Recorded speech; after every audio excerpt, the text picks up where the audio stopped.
From United Nations Television, this is UN in Action.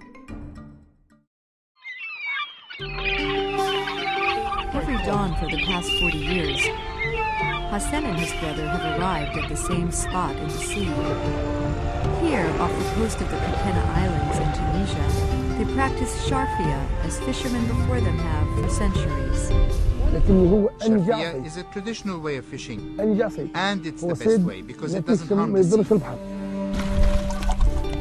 These walls of palm leaves, placed perpendicular to the currents, form an intricate system to channel the fish into large baskets. But Hassan's baskets are not as full as they used to be. In 1986, I used to bring from the Sharfia 150 to 200 kilos, even 300 kilos per day.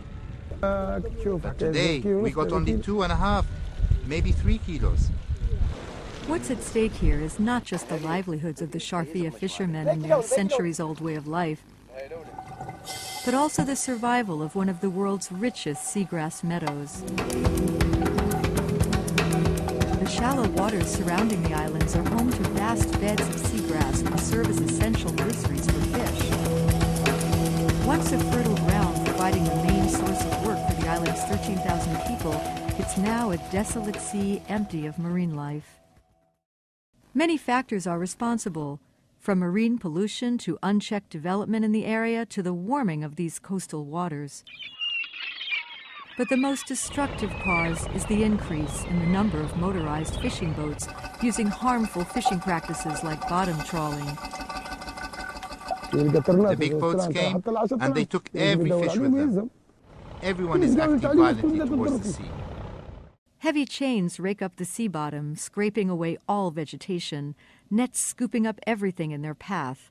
Once destroyed, it will take at least 15 years for the seagrass to regenerate. Unable to make a living, many islanders have moved to the mainland. For those who remain, like Hassan's family, the future remains grim. Haj Mansour is Hassan's father. You saw it today. There was nothing. The sea is not what it used to be. Should they go begging for money? Or should they get a big boat and do trawling to feed the family?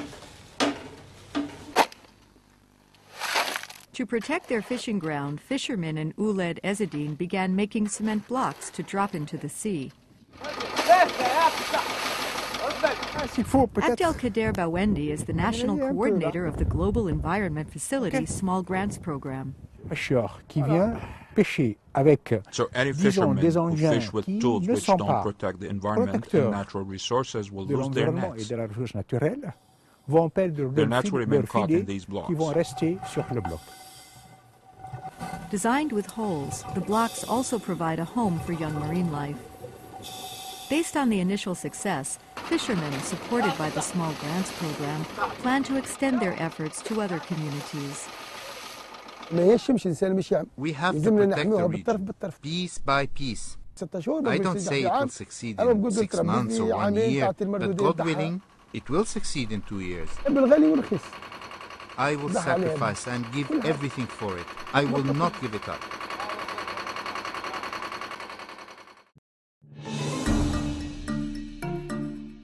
This report was prepared by Patricia Chan and Yuki Kanishige for the United Nations.